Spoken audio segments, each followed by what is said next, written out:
So welcome back to our next episode of The Leadership Squeeze. You are with Kareen Griffiths and Clare Radford. And today we're going to talk about leading through constant change. Change. I know it is a topic that's very close to your heart, and I think we'll probably have a good conversation in this one. We might have slightly different perspectives on how organisations and people experience change. But it's everywhere, isn't it? Again, when we went out to our network and asked leaders, what's on your mind? What are you worried about? What's keeping you up at night? A lot of my contacts came back and said, it's just the constant change. People are tired. How do we stand with a straight face in front of our staff and tell them that more change is coming? Yeah. Why is that? What do you think you're seeing that is driving this constant change? Change is constant, isn't it? That's the message that's gone from the beginning of time, isn't it? But I think now we're seeing that acceleration of, I think, anyone that's leading or in the world today, we're seeing that acceleration of, due to obviously all the technology transformation that's happening with AI, and so therefore that's impacting people in businesses, how they work, disruption. And I think also people have had to deal with a lot of change anyway from, I suppose, just before COVID into COVID. That was a massive change for people, being stuck in our homes. That's a crazy change when we think about it right now. And then it's just kind of carried on into the external environment, the volatility of it, and also I would say that whole pressure.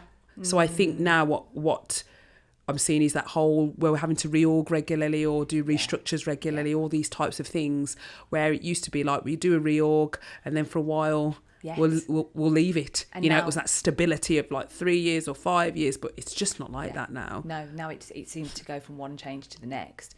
And I think it is reflective of the wider climate and environment, the geopolitical stuff that's going on, all the changes that people having to deal with in terms of the markets, the tariffs, the Trump tariffs, the supply chain challenges that we're having as well.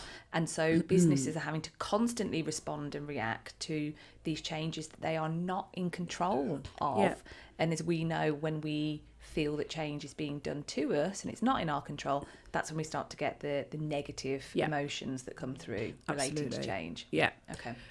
So what are you seeing in the world of change with the leaders or organisations you're working with? I think what I'm seeing is the challenge around motivating people to go through the change. Again, it feels like change is being done constantly. They're not having time to recover from the previous change before they go again. And certainly the leaders that I have spoken to in advance of this podcast were just asking me, how do we get people motivated again for the next thing? Because they all understand the why, really, the bigger picture, but actually, getting them to commit to the change and successfully see the change through is the real challenge that leaders are facing. And are those leaders using models and things like that? How are you? Yeah, well, so normally I would bring the research lens to this, but I think actually my approach this week is to debunk some models and some research, because there are loads of models out there that people use to apply to change. One very famous one is the Kubler-Ross change curve, which was originally developed to map the stages of grief. Yeah. So when people lose somebody close to them, Kubler-Ross observed that they typically go through a number of stages, which starts with anger, shock, denial, and then you come out the other side. And it has always amazed me that this model, which represents deep emotional loss, has been applied time and time again to organisational change, like introducing a new IT system. Yeah. Because in reality, humans don't go through change in that lovely linear way, and we don't move from phase to phase in that beautifully wrapped up way that the Kubler-Ross model shows. In fact, sometimes I think people don't go through stages at all. Like overnight, you talked about COVID, we just had to change, didn't we? And so I think that is one of the things that I would really challenge our leaders to be thinking about. Just because a model is out there, use some discretion when you're applying it. It might not actually relate to the human experience of the people in your team. Yeah, I have a couple of views on this. I'm sure you do. Around that. I think there's something about, to your point, how the model is used. Yeah. And I think those emotional feelings do happen with a change potentially, but I think it's about how people use the model. So say, for example, we use the ADKAR model, and if you're not familiar with it, it's the ADKAR by ProSci, and you've got the awareness, desire stage, the knowledge phase, the ability stage, and the reinforcement stage. Now, I think if you take that tool and you use it in a practical way, and if you sit with someone and you go, like, this is what the change is and how do you feel about that? And if you use it in a way where people mark each stage and go, well, I feel like a 5 here, and I feel like a 2 here, and I feel like a... If you use it in a number system, then you can quickly see, like, I don't feel that motivated. I've rated myself a number 2, so therefore I need to think, am I going to get to take on the new knowledge and the ability? If I've rated myself pretty low, I'm feeling motivated. You can use it as a self assessment, as a blocker. To see where the blockers are. So it can take people a little bit out of their head and look at it practically, use a system to rate themselves. So I think there's ways the tools can be used to drive that change. And I don't know how well change leaders are adapting those tools so that they can make it more useful in that way, so that people aren't just wrapped up in thinking, well, we're going to come here and we're going to end out at the other side. And also, we know the changes keep happening. So that actually another set of tools would be just about how do we get people to let go of what happened and move forward on something new, and actually accepting that I might not like the thing that's new, but I've still got to work through it. What do I do with all of that feeling that comes with doing something when I'm already like, I don't want to do stuff, I'm challenged, I've got so much going on, and now I've got to do more stuff that I don't want to do. Do you know, and I love listening to you talk about this work, because often I'm coming at things from the sort of leader lens and their responsibility, but often I hear you putting the responsibility with the individual and the employee as well. So getting those staff to self-rate on the ADKAR model and figure out what is it I need to move through this change, and doing some work to let go of stuff as well. Because I think often that is the challenge. Leaders take on that emotional burden of, how do I move my people through this change? Well, actually, there's some things they could be doing themselves. And I do like the ADKAR model. So I'm not debunking every model. I like the ADKAR model because it looks more broadly at all the things we should be doing to enable change. I think often in organisations, the why is really clear. Okay, so we finally got on board with telling our staff why we're changing, and we often give them the skills and the knowledge to do it. But that desire piece, that kind of really thinking about what's in it for your staff, why should they bother changing? I think it's a great model for looking a bit more broadly at those kind of factors as well. Yeah, it is. Because the fact is, most staff probably look at a change and go, why should I bother? What's in it for me? Is the key question, isn't it? And I don't think that's ever changed, the what's in it for me. It's always been that if you're doing change, every organisation should be looking at what is in it for me. I think the difference is that what we're asking people to do, they have a different load, because we don't have a beginning and end like we used to.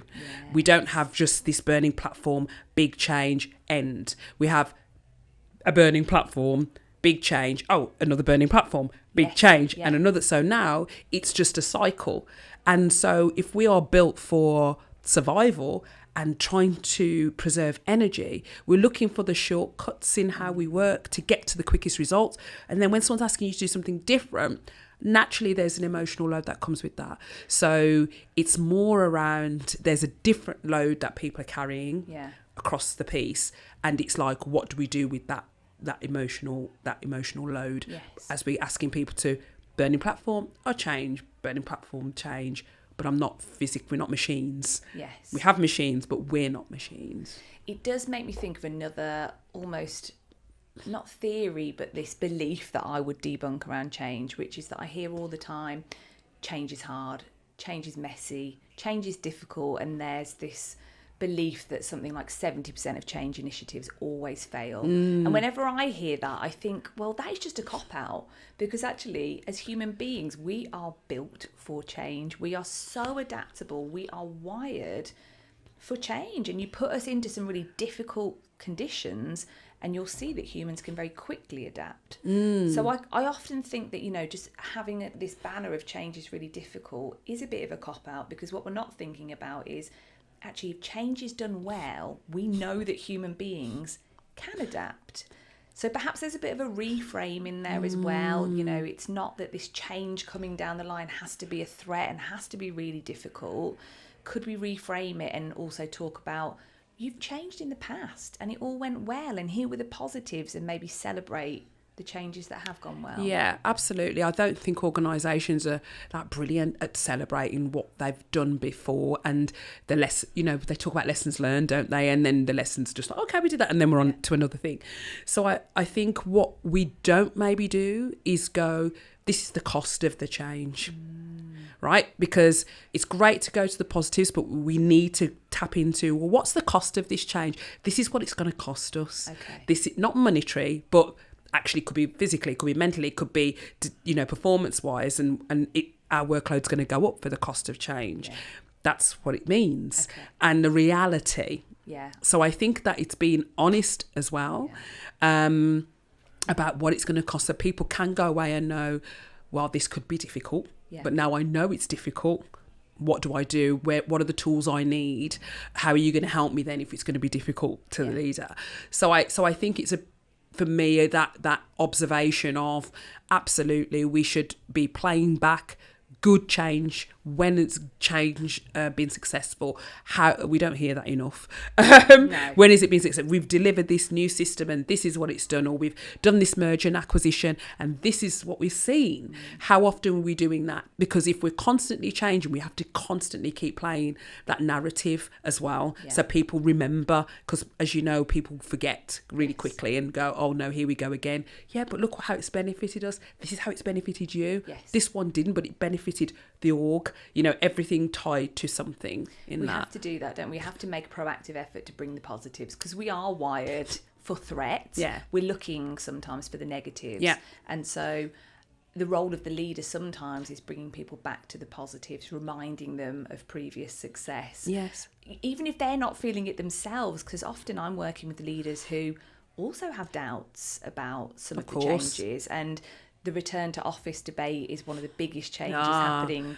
We'll do another separate episode on that massive topic. But many leaders are having to stand in front of their staff and say, this is going to be great. It's the future. It's bringing us together, when they have a little doubt in their heart. Yeah. But unfortunately, that is part of the load. It's part of the leadership squeeze that you're having to really remind people of the positives as well.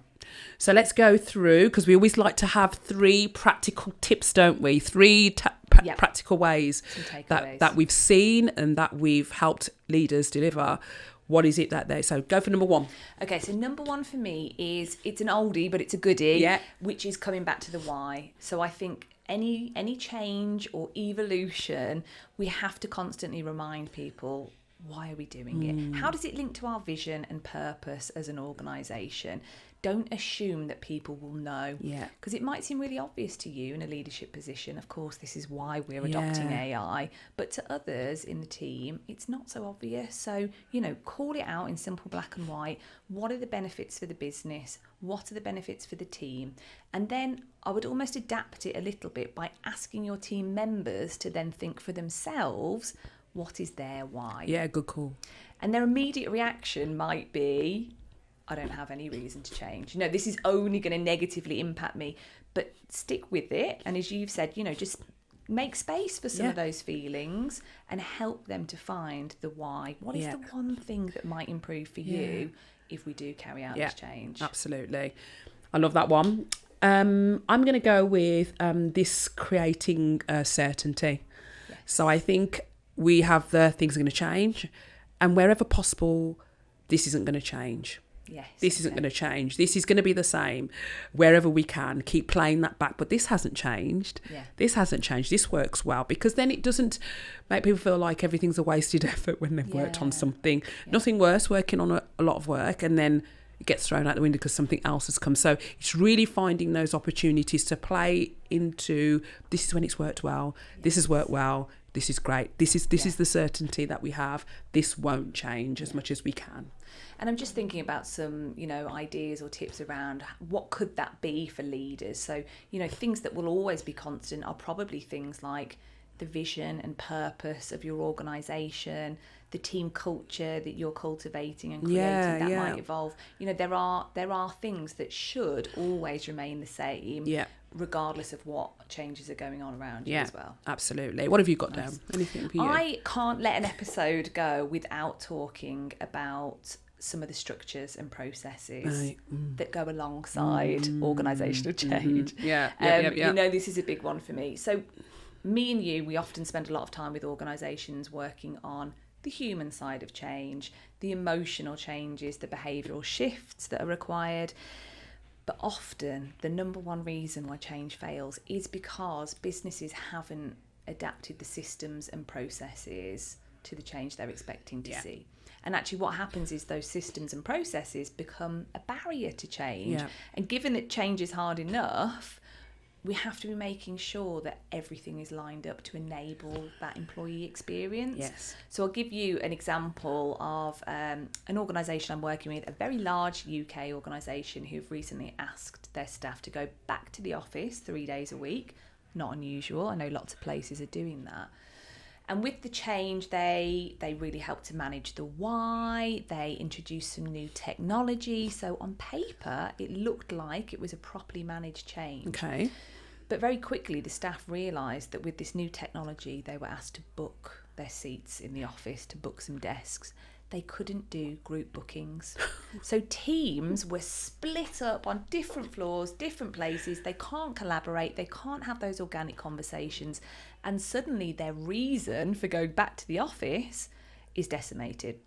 So I would just say to any leaders or businesses that are thinking about introducing change, my question would be, how are you lubricating that change? For want of a better word, we want the employee experience to be as smooth as possible. Any of these systemic barriers that get in the way are just going to undo all of that change. 100%. I think the aligning all of those things, I mean, a good change management plan should do that.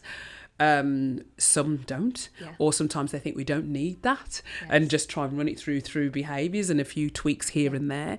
But really, you know, it's that sense of, have we made sure we've invested in that change management piece, which should cover all of those kind of three areas. So I'm definitely with you on that one. And I want to add a fourth. I know. I said three. Okay. But the fourth is that sort of celebrating success. So nice. I think that these micro habits, so when I talk about changing the micro changes, it's really tuning into going, that was really great, this was really good, this is how we've moved. And it's the nudges now, not the big end goal. And I think we talked before about how you translate that to when you're going for, running for a marathon, it's that whole thing of like, well, when I go for the 25 miles, I got to do the 1 mile, but is anybody celebrating you for the 1 mile? Because people forget, if you say I'm training for a marathon, then oh my gosh, you're 25 miles, then you don't see them for dust. Great, you did the 25 miles, you finished it, but they haven't seen you do the 1 mile. And if you don't account for the 1 mile and go, and somebody say to you, well done on the 1 mile. I've got a really good example of that, because I started doing a workout recently. I know we're talking about the gym, but I started a gym that I like recently, and I've taken me ages to really get into a good flow with it. And I've been going and just, you do your workout. But what was really interesting is that my son said to me, oh, Mommy, he's 10 now, give me a piggyback. So he got on my back and he went, Mommy, that's the first time you've picked me up on your back for about 5 years. Amazing. And that's because I hadn't. And my husband looked at me and was like, is that? And I was like, oh my God, I can actually do a squat with my son on my back. Now, believe me, if anybody knows me, there's no way that was happening. But I hadn't thought about the extra things I will be able to do. So that's your why. No, I'm not going to be lifting him up. That's not the plan. I totally agree, though. And it makes me think about that theory of marginal gains, which I just love. And it was popularised by Sir David Brailsford, who coached the GB cycling team and took them from, absolute disaster to breaking all sorts of world records. And his approach was marginal gains. How can we improve by 1% every day? Yeah. And I think if every leader took that approach to delivering change or transformation, it's not about doing the big stuff on day one. It's about every day being consistent. And as humans, we find that easier to sign up to and easier to sustain. Yeah. And I think in my experience, in a lot of the organisations I work with, when there's a big change, they have a big launch and they have a free lunch and there's all the fanfare, and they like suddenly everybody's adapted to the change. They're all celebrating. But when the noise goes away, everybody reverts back. And actually that big bang change is not always the right approach. Absolutely. So I'm on board with you. Yeah, little micro. I was there going, I just want to get fit. Yeah. And now I can lift my son Lift up. a 10-year-old. I love it. There's celebrating progress right there. Absolutely. As we close. So yes, thank you for joining today's session. I hope you've enjoyed it. And yes, please feel free to follow, pass it on to your leaders, subscribe, and we look forward to sharing a next episode with you. Take care.